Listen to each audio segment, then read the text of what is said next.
Building a family can be a complicated, messy, lonely, and sometimes heartbreaking process. But you don't have to navigate this challenging journey alone.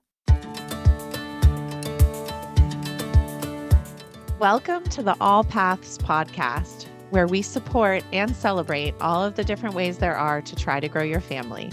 We are your hosts, Kate and Emily from the nonprofit organization AllPaths Family Building. And today we're talking to someone that's very dear to us, Lisa Rosenthal. Lisa is the president of our AllPaths Board of Directors, and she has just completed her first year in this role and is doing a great job, if I do say so. And Lisa, thank you so much for joining us today, and we're excited to chat with you. Thanks, Kate. It's a pleasure to be here. I can't believe it's already been a year, and it feels like maybe it's been 10 years. I'm not sure which is more accurate, but I hear you. yeah, I'm thrilled to be here. AllPaths Family Building has a big part of my heart. So, Lisa, we know you very well, and I know we're going to talk about your journey in more detail in a little bit. But to start, will you please just briefly introduce yourself to our listeners? So, a little bit about me is that I am the manager of content and strategy at First Fertility Network, a job that I have had for a little while, but am enjoying so much, Kate. I just love it. I love the compassion and focus on patient-centered care and accessibility for all people to have the ability to build their families. I'm really enjoying the job a lot. A few other things, and then I won't bore anybody because we can always look at a bio if you're really interested. But in addition to my work at AllPaths, I'm also president-elect of the New England Fertility Society, a sitting board member of Building Military Families Network, past co-chair of Resolve Advocacy Day Committee, and I've been a patient advocate for 37 years. The truth is that first and foremost, I am somebody who experienced infertility for 6.5 years, and it changed my life. It really did. It changed the trajectory of what I was doing, and I have dedicated my life ever since, really, to helping others experience this with as little chaos and as much clarity as possible. Well, and we're so grateful for that. And we're so grateful to get to hear a little bit more about your own journey today. So thank you again for being with us. Thank you. Can we go back and start at the beginning? Where did your family building journey begin?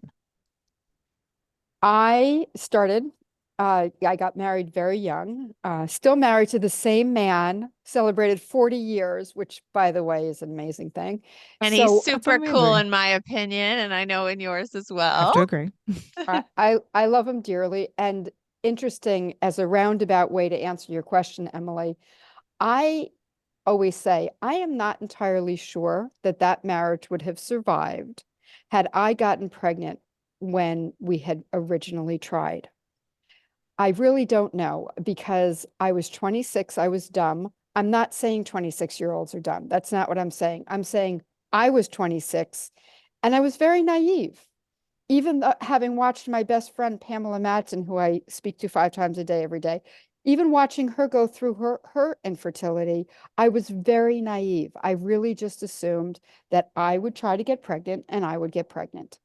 And that did not happen. And for 6.5 years, I went through fertility treatment, groups, conversations, shots, ultrasounds, procedures, surgeries, everything you can imagine, everything that is still being done now.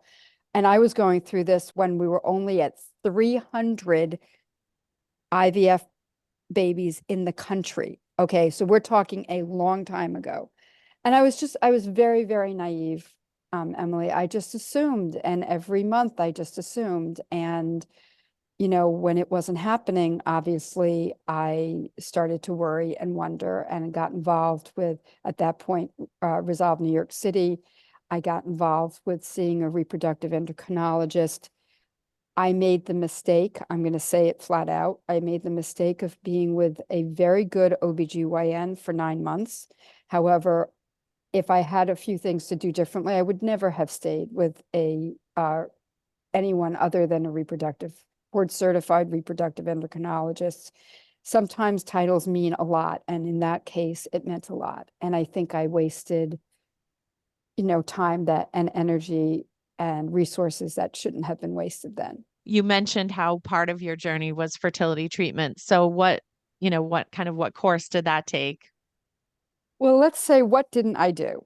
Right. So I was one of the first Lupron takers, right? When it was so off label. And the story that I like to share is, the needle on a Lupron injection is finer than your hair. It's really fine. But as a person who never did injections and I had to do it in my thigh, my husband stuck his head in after about 20 minutes. He said, "So you're done, right?" I'm like, "Nope." I basically counted to 10 about 40,000 times. It took me 20 minutes to do the first one. And then luckily, it was like, okay, this is manageable. I can do this. I always call myself, I was the queen of I will never. And my friends and family and colleagues really did learn that they had to just let me say, "I'll never do that." And then 3 months later, I'd be doing it. "Oh, I'll never do that." And then 3 months later, I was one of, I'm a yogi. I was a yogi then. I didn't want to do medications. I didn't want to have help. I had a lot of the shame and guilt and questions about, why can't my body do the one thing it's, like literally born to do? So there was a lot of processing of that, but it's hard to process those bigger questions when you are also trying to make appointments with REIs and you're trying to go get ultrasounds every other morning and still get to your office on time or your desk on time. And also, do you tell your boss what you're doing? Do you feel like there's discrimination? And again, this was 37 years ago. So there was there were these big overriding questions of, like, do I want to even be doing this? Like, is this the right thing? Or do I, not that I want you to ever say this to somebody else, but if I can't do this, what else is there out for me, right? Back then, the fertility rate, the success rates were about 19% if you were young and you were healthy and you had no problems. That was the IVF success rate for the best candidates. Thank goodness that's not true anymore. But so I had these big questions, but then you get caught up in all the details. I was going into New York City and then having to drive to Queens to be at my school by 7 o'clock, 8 o'clock in the morning. And how many times do you say, "Can you cover me?" I remember a pivotal moment for me was when I transferred to a school in Queens and I was teaching fifth grade. And there was a all staff meeting before school started. And I stood up, little like Norma Ray, not really, but I stood up and I said, "I want everybody to know outright. I know that you don't know me. And so this is the beginning of our relationship. But I just want to tell you that I've been really trying to have a child for about 3 years. I have to go into New York City to get blood and ultrasounds drawn.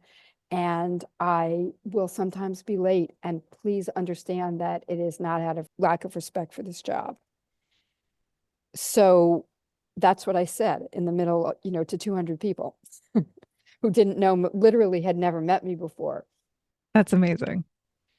Emily, it was scary. It was empowering. Yeah. I felt it was kind of necessary. And keep in mind that this was after 3 years of being into trying already. So I had gone through iterations of wanting a lot of privacy.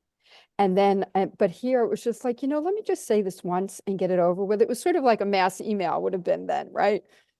What was super interesting to me and a memory that I always consider when I'm willing or not willing to talk about something is that I had, I think, 15 people come to me and say, "I'm going through this too." No, they didn't know about each other. Nobody else knew they were going through this. Nobody else. And the poignant piece of that was that there were two best friends. They were best friends, and they didn't know that the other person was going through this. So that taught me a lot about advocacy, speaking out, why our stories are important, why I'm doing this today, why I love being involved with AllPaths. That's great. So ultimately, how did you achieve your dream of parenthood? So ultimately, I have um, three children, one at a time. I was extremely lucky. I beat the odds. I was extremely lucky. But one thing the two of you already know about me. I don't share their names. I don't share the exact story because what has occurred to me more and more is this is not just my story, it's their story. Mm-hmm. And I I have full permission from them to talk about it, but I feel like I'm not sure that they even because they're adults now, I'm not even sure that I wonder about consent and what a slippery slope consent can be and what if one really knows what one is agreeing to. That's a big conversation we can have some other time. But so I don't talk about them particularly. I will say that they are the lights of my life. I'm so blessed and delighted that I have them as family members. Um, I also don't share sometimes. This is new for me to start sharing that yes, I have been successful and have children because of the work that I have done as an advocate. I never wanted somebody to say, oh, well, she doesn't understand because she got lucky and she had her children. And so she doesn't really know what it's like. The pain of what people go through, and I have been doing this now for a very long time, for 18 years, of speaking to patients, 60 patients a week sometimes. I feel the pain and I get it. I may not understand how you felt through this, Kate, or you felt through this, Emily, but I understand what the pain of infertility feels like. So that was another reason I didn't really share often was their privacy and also not wanting to be dismissed as well. You've had your children, so what do you know?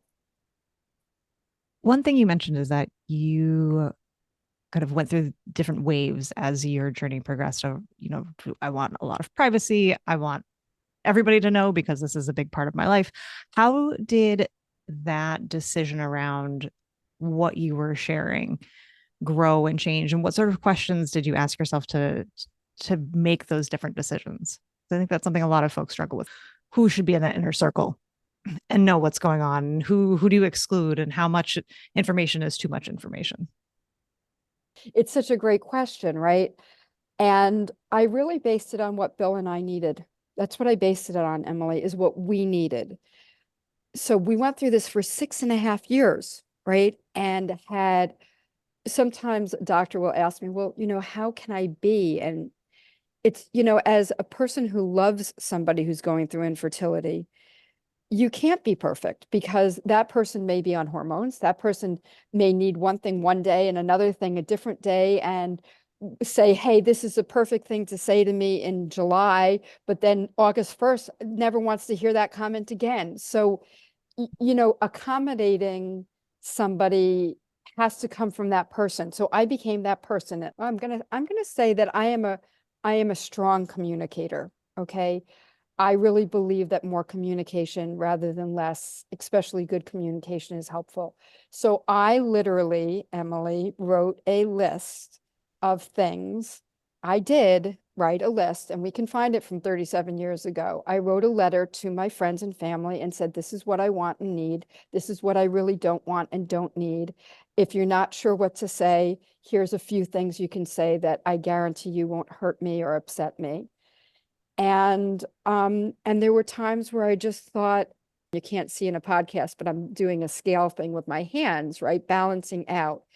When I didn't tell people, I didn't have access to as much support because they didn't know to offer the support.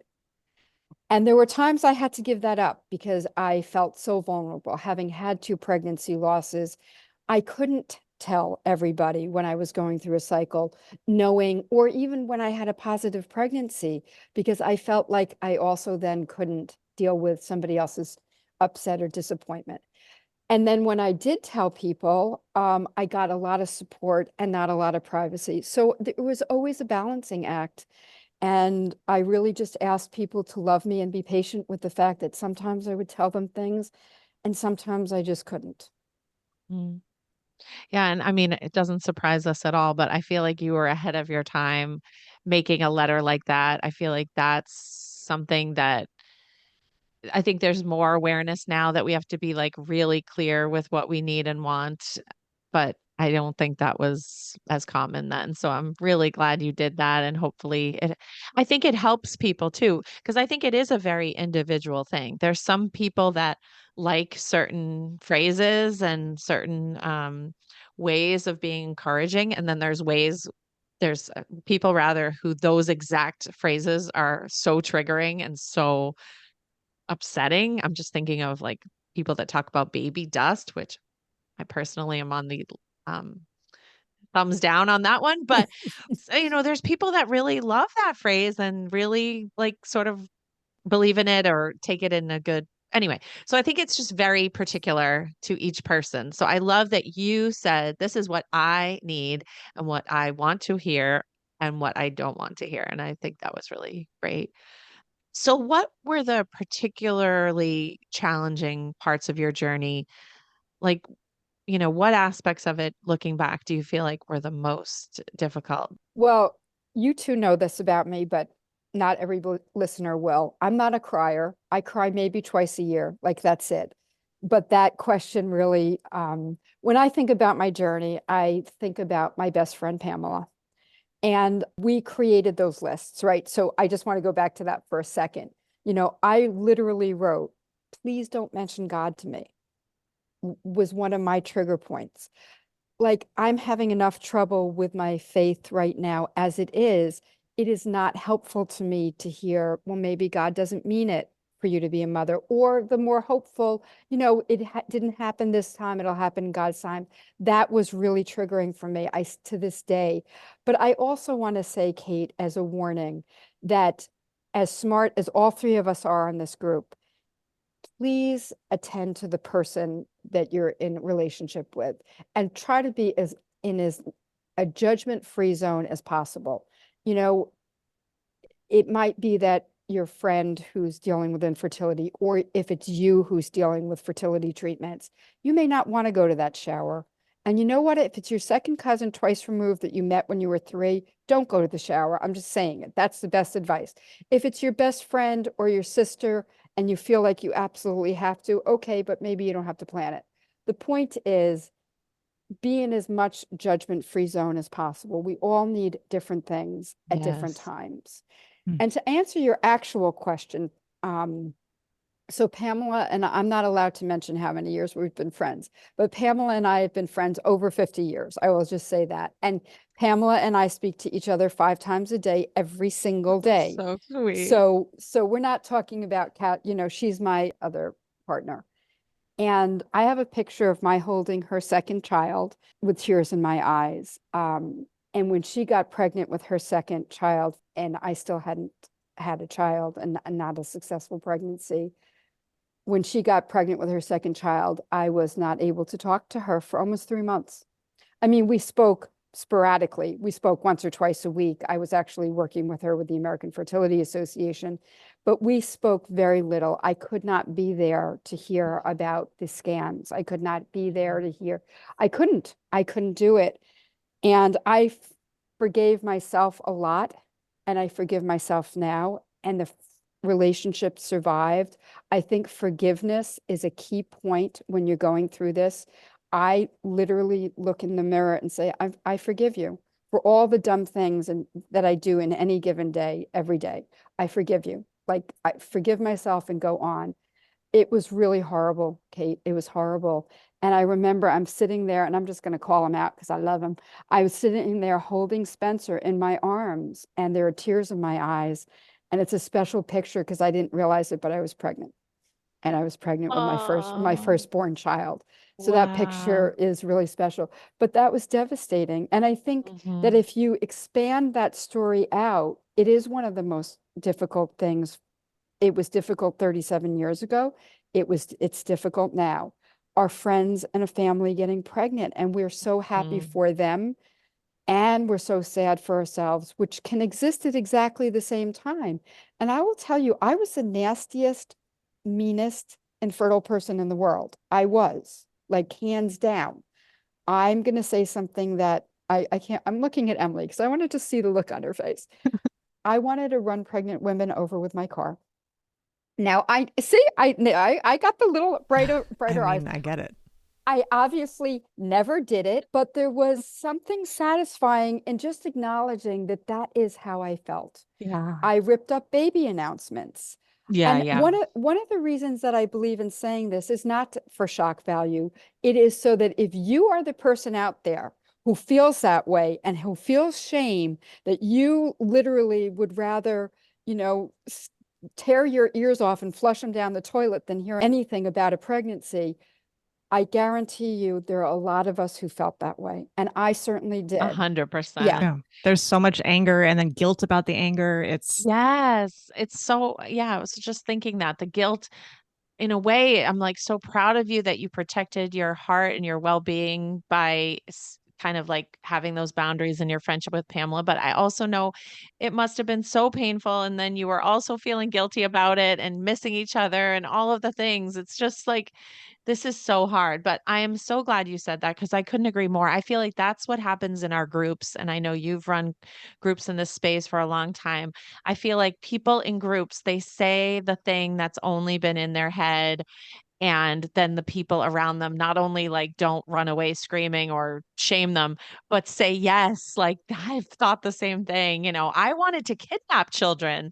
Like I would just see parents that in my expert opinion were not good parents. I'm like, yeah, right. But like I would see quote unquote bad parenting and be like, I'm just gonna grab that kid and run. I love it. Yeah. Yeah. So, and that, I mean, that's a terror, like, obviously. And I did not do it, but I was a borderline kidnapper. So that's not Right. good. And hence we're both not still in jail. So Yes. it's true that So we didn't thankfully, we carry didn't through on act it. on these impulses. but you need a safe space to say those things. Otherwise, it just eats you alive on the inside. Yeah. Well, I think that cycle of anger, shame, rage, uh, fear, guilt, sadness, I mean, Jealousy. Yeah. jealousy. Oh my gosh, of course, jealousy and envy, and depression. We're just going to say it, depression because of all. I mean, that cycle is very hard. So again, when none of us are saying this for shock value, but just that if you occasionally or continuously have those kind of feelings or thoughts, I mean, nobody even raises an eyebrow in our groups, right, Kate? No, no.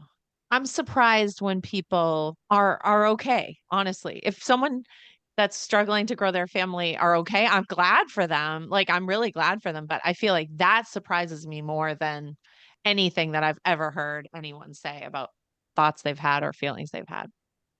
And I did learn that, Kate, right? I did learn, and I learn on a everyday basis that there are people who absolutely are inspired by hearing the success stories, and I'm glad about that. I just think we need to hold space for everybody to have their own responses, and even to know that how you feel on a Monday might not be how you feel on a Wednesday, or let's face it, how you feel at Monday at 10 o'clock might not be how you feel at Monday at 10:10. So Yep. true. Well, that's why for radical self-acceptance is a really important thing, I think, through this.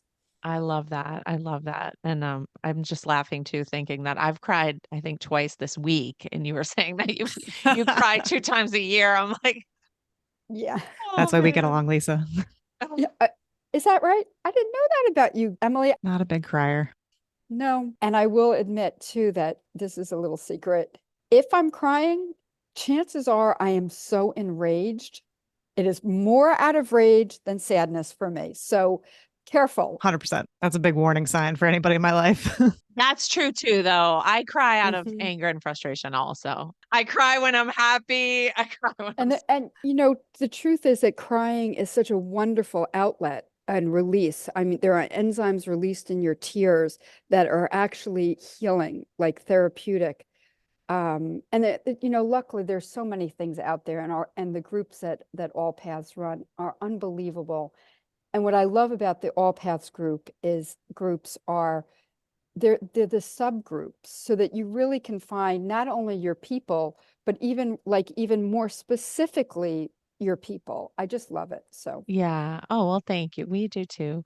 Well, speaking of that, I want to be more positive because I feel like I threw you a tough question before. But so what were the biggest supports you found during that time? What did hold you up, particularly emotionally as during that time? becoming an advocate, speaking for others, saying, I've always believed that something that is personal is also universal because, that whole idea of we are a drop of water, which mimics the ocean. It has everything in the ocean in it. But the truth is that my personal experience is unique to me as a unique individual, but it's also universal. I speak to people all the time, and it is infrequent these days that I hear something I've never heard before, honestly. So one thing that really, really did help me was to feel like this wasn't going to just be my own personal struggle, but that I was going to be able to be part of a movement that might make it better for somebody else. Otherwise, I think I just would have been destroyed. Therapy was incredibly helpful.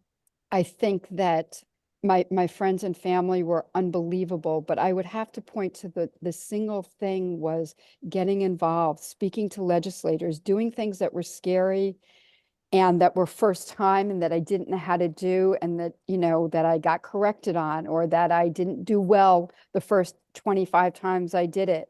But feeling very committed to, I'm going through this, how can I make it better for somebody else? You know, which sounds so Holly Sunshine or something, Mary Sunshine or something. I just felt like I couldn't just have this be my little experience, which wasn't little for me. But again, how to expand that so that, and quite honestly, even just thinking about, we all know somebody, whether it's a sister, a friend, a colleague, a child, right? You know, I just wanted it to be different for other people. And it can be so powerful, especially when you're in a situation where you have, I mean, let's face it, like no control over anything. You can be like, I'm going to control, exactly where the injection goes tonight, but you don't ultimately have control over the outcome. But it can be so powerful to take that pain and turn it into purpose and say, okay, I might not be able to dictate how my story ends, but maybe I can try to make this a more positive experience for myself and everyone else who is going through it now and who comes after me. Emily, what you just said, first of all, so eloquent and perfect. If I were to point to the single greatest pain point of this entire experience, not just for me, but I think in general, and I'd love to hear what you two think about this, it's that there is no guaranteed outcome. And I say this to patients all the time, if I told you you're going to have to come to the fertility practice for 2 or 3 years, you're going to have to give more time, energy, money, blood, injections than you would ever want to, but that there was a guaranteed outcome. The truth is, this would be a very different experience. We would do our time and we would know, okay, at the end, I'll have a baby. But it is that absolute lack of guaranteed outcome that makes this so painful because what the fear is, the biggest fear that I ever had, right? The biggest hope that I ever had would that be that I would have a baby. The biggest fear that I ever had would be that I would be on the side of the statistics that would not have a baby. And I would be the one leaving empty-handed and empty, not empty, I won't say empty-hearted, but empty-handed and Mm. empty-armed. Yeah, I think related to that, I think in so many other parts of life, your output of effort and kind of desire and all these other kind of measurable things result in have an impact on the outcome, and have an impact on the result. And with this, I mean, we see and hear people in our community all the time. And I remember feeling this way, like you latch on to like the grading of an embryo, like to just know that like an embryo was like perfect or looked beautiful, like, and then is not successful. And I see people and hear people say like, oh, that embryo was so beautiful and was graded so high. How could it have not worked? And I always think that is us like grasping away in a way for that control and of that feeling that if you just could do more, and but then it's like at the end of the day, it's that uncertainty and lack of control of the outcome that is so hard. So, And I just want to tag onto that. If you are listening and you are the one experiencing this, or you're listening because you have a friend or a family member, I just want us to all be very careful, because there is not the perfect thing to eat. There is not the perfect thing to avoid eating. There is not the perfect supplement. There is not the perfect anything. And I feel like a little defensive around our people, not defensive, but protective, because we want this so badly, right? This is not a small thing in our lives. This isn't a lot of things. It's not what vacation are we taking. It's not, it's literally our generation going on, and parenting is a huge, huge desire. But it makes us a little vulnerable to hearing things and being told things that aren't true. I started doing research with fertile yoga because I got so tired of seeing certain yoga studios saying, oh, come to 6 classes, you'll increase your chances of getting pregnant 30%. I'm just going to say, I just want us to be careful. I want us to be careful who we're listening to. And, the NIH is a great place to listen to. ASRM, a great place to listen to. AllPaths, obviously, a great place to listen to. But there are a lot of people out there who are trying to make money off of this experience, who are not reputable, and who are not going to be adding to the possibility of your becoming successful. So I feel protective around our people. I really do. Yeah, I completely agree. There's a lot of the perception of fertility treatment that it is just that easy and there is a guaranteed outcome. And I agree, Lisa, people are then preying on folks that are in that situation and understanding that there really isn't anything that you can do, but you're willing to try absolutely anything that you think will help and increase the outcomes of success. When at the end of the day, it's not as simple as, oh, just do IVF and you'll have a baby. I remember somebody saying that to me, oh, you'll just do IVF. And I was like, no, first of all, there's no just. Like, we've just been doing IVF for a long time. And Yeah. Just doing my 10th cycle, but thanks for the suggestion. yeah, Yeah. I'm smiling on the outside, but I really want to punch you on the inside. Hmm. Yeah, you're in a vulnerable place. And unfortunately, a lot of people just don't get that. Or on the flip side, what you were talking about, that they get that and then are using it for, their own gains. Hmm. So it sounds like your own journey had a very large impact on your professional life. Can we switch gears and talk about that? Absolutely. I have been blessed, lucky, fortunate, what all of those words really fit. I have been able to stay in this field and dedicate my life to this.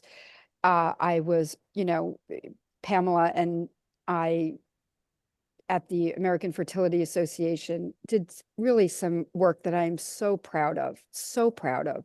A patient not-for-profit organization. We put out the first magazine in focus on when your path to parenthood isn't straight. First magazine about the LGBTQ community. We're talking about 20 years ago.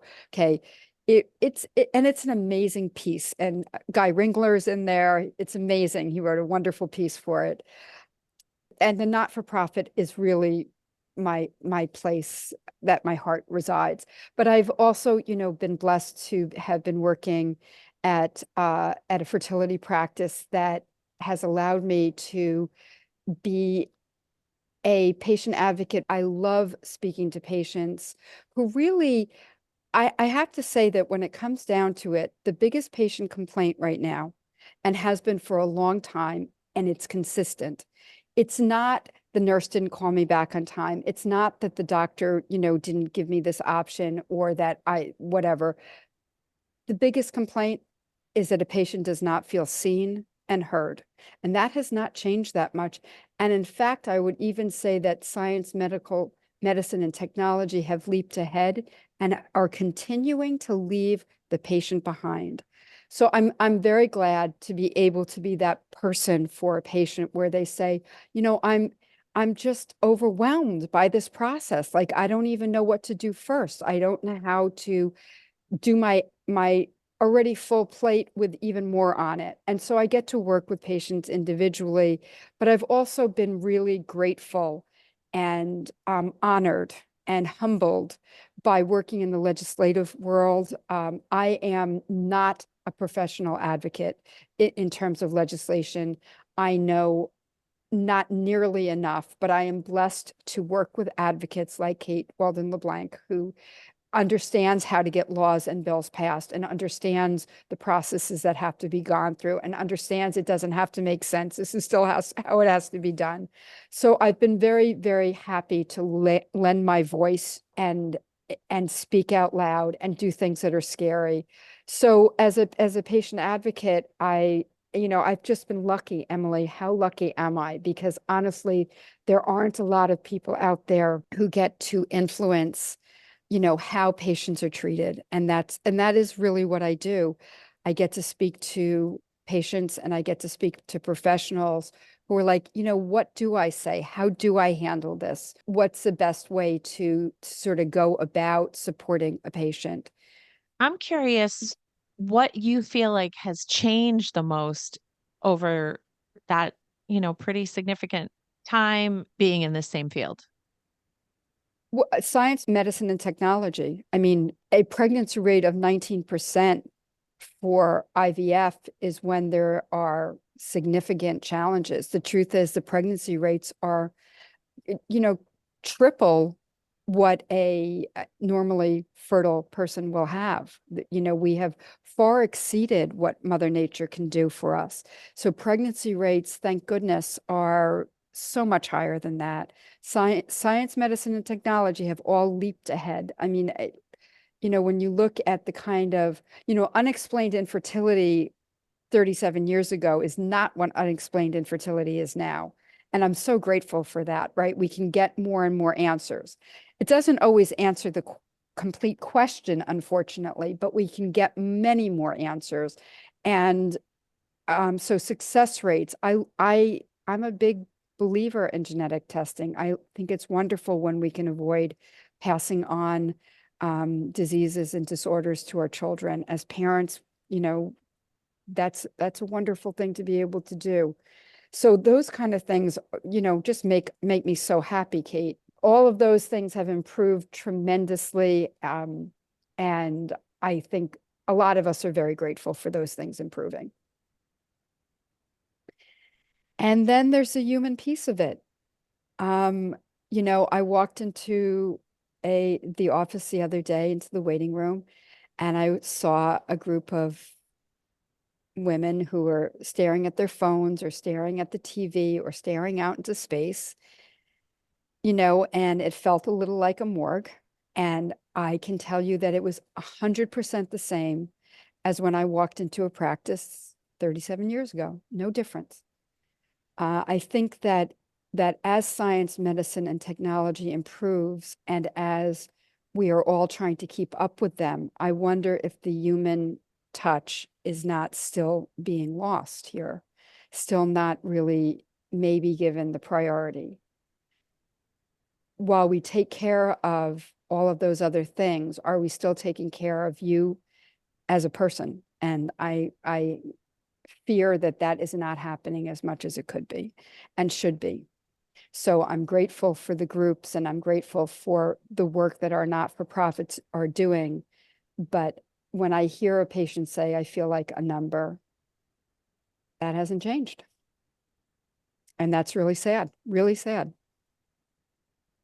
So that bringing that human touch to fertility treatment and family building, is that what drew you to ward service with AllPaths? Absolutely. Or was it something else? No, absolutely, right? I think one of the saddest things that I'm going to speak for the three of us, but if you have a correction to make it. One of the saddest things I hear is, "Oh, I never knew you existed." I just literally want to scream when it doesn't even make me just sad. It makes me really angry, right? So, I think that if everybody could find AllPaths while they're going through this, their experience would be much more connected.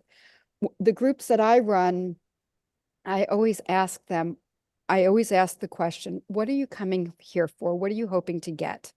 And then at the end of the night, I ask them, what are you leaving with? And I can't tell you how often they're coming because they want community, because they want to feel less isolated, and that they leave having gotten that. So yeah, I think that people being able to find their people. And there are people who come to support groups and who say nothing. And, you know, I talked to them afterwards. They got what they needed, right? They just needed to be there. There are people who come to groups who cry through the whole thing. We laugh. By the way, before like you get too overwhelmed, there's lots of laughter that goes on in these support groups too, because some of the humor can be really good. But yeah, I think that what drew me to board work was that our focus is on the person. It's on the family. It's on the desire, and it has to come from somewhere. So I'm so grateful for AllPaths that this is where it's coming from. We're so glad to have you. Do you have, kind of looking towards the rest of your term, do you have any goals for your time as president? What would you like to leave your legacy as an AllPaths board president? So when you two know this story, but now I'm outing all of us. When I was approached about possibly being willing to accept this leadership position, I said, that's fine, but you know that I'm very ambitious. And I don't mean personally ambitious, obviously. I said, if you are okay with my being ambitious, that's fine, but that's what you're going to get. And Kate, I think, you know, you said yes. I don't know. We'll have to check in with you, Kate, and Emily as well, whether you might regret that 6 months from now or now. I don't know. But I would like to see us triple um, our reach. Okay.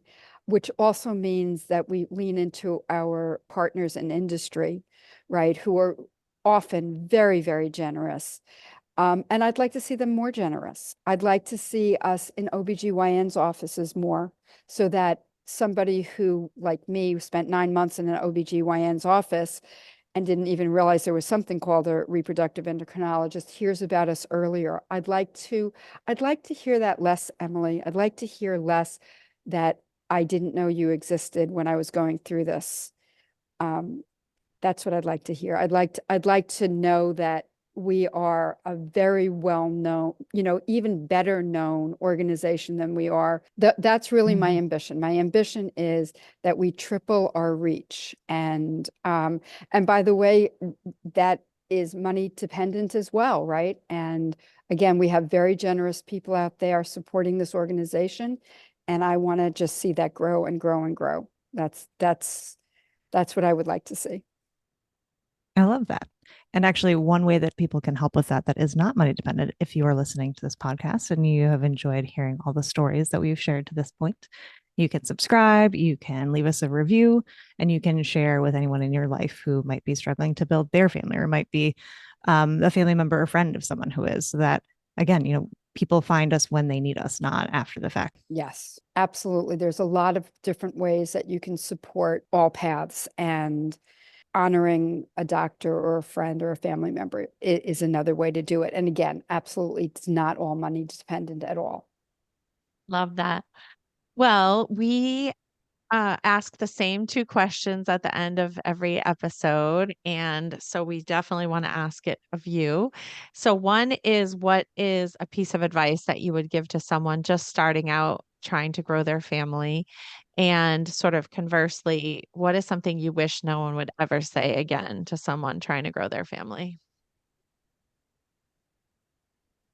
I would say, first and foremost, that if you are trying to grow your family and it is not going easily and smoothly, find a not-for-profit like AllPaths and join. If you're not a group person, I was not a group person, but if you're not a group person, then take a look at the resources that are offered, whether it is joining a group. And if you're not a group person, then it's reading the newsletters. Our magazines are amazing. Our blogs are amazing. Our website, thank you, Emily, is amazing. Like, if you don't want the actual personal contact yet, explore resources that are trustworthy. If it is if it is a not-for-profit, it is likely more trustworthy, but take a look and make sure that it is. So that's the first thing I would say, is that please get connected in the way that you're comfortable being connected. And I think that the thing that I would say, don't say to people is, I have a particular dislike of the word should. These are individual journeys. Don't should anybody, okay? Except that if you are somebody who's gone through infertility and now you have a friend who's going through infertility and you're tempted to tell that person exactly how they should do things, please don't. Like, we all have our own journeys. And I think radical self-acceptance and radical acceptance that somebody is going to need to go through this the way they need to go through it. So telling somebody how they should and offering unsolicited advice is really unhelpful. And I'm going to step back for a second. The other thing that I would do is I would really suggest that you create a document of the things that are helpful and are unhelpful to you, and share that with your friends and family and colleagues so that they know it's not helpful to ask in the middle of a cycle. It is helpful to bring a Starbucks. It is not helpful to, to protect you if this is your feeling, to protect you from pregnancy news. Really individualize itself, right? So take a deep look at yourself. What do I need? What do I want? What don't I want or need? Put it on paper and electronically, and share it with the people that you consider your support system. And that may be different because for a lot of us, our support systems are not necessarily in place. We're not sharing with our best friends. We're not sharing with our family because of lots of reasons. And I don't want to judge any of them. Don't judge somebody's reasons about why they're not sharing with their best friend, sister, or mother. They have their reasons and they understand those relationships better than we do. But for whoever it is you want in your life to support you, create some guidelines so that they understand what to do and aren't fumbling around with something that is brand new to them, and you're getting what you want and you need. I would love to see the letter that you wrote if you still I have it have it. around somewhere. I just wrote another one actually about pregnancy loss, because it's so easy to say well-intentioned, loving, kind, wanting to get it right, and saying something that absolutely pierces somebody to the heart. And you know what? The easiest way to avoid that is because we are ultimately responsible for our own experience. And expecting somebody else to provide what you want and need when you don't even know what you want and need is probably not realistic. So take a deep look. What's going on? Okay, what makes me feel good? What makes me feel bad? And then just communicating it. And again, and I have sent mass emails. Is it super personal? No. But sometimes the mass email is 4 people, sometimes it's 12 people.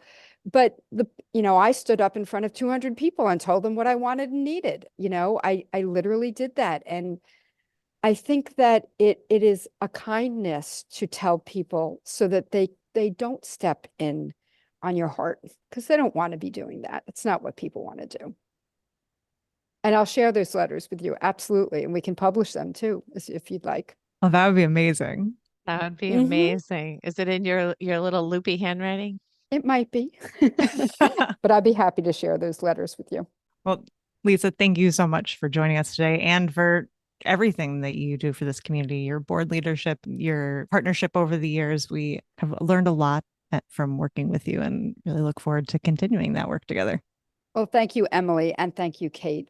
It is one of the greatest joys of my life to be involved with AllPaths. I appreciate how hard you work. It's amazing how 2 people can do the work of 8 people. And you are so appreciated for everything that you do, including, or maybe even beginning with your enthusiasm and your dedication and your compassion. It was a pleasure to be here. And I will come anytime I'm invited. Oh, thanks, Lisa. We hope you'll join us next time for more family building stories and resources. Be sure to subscribe wherever you listen to podcasts to make sure you never miss an episode. And follow us on social media at AllPaths FB or visit our website, allpathsfb.org, for more information about our work. AllPaths Family Building is so grateful to the members of our circle of support who are vital to our ability to provide emotional support, education, and advocacy that is open to anyone struggling to grow their families. Today, we want to recognize and thank the Center for Advanced Reproductive Services, a first fertility center. Thank you for joining us for this episode. Please help spread the word so that anyone who is struggling to grow their family can join the conversation. It's an honor to walk with you on your family building journey.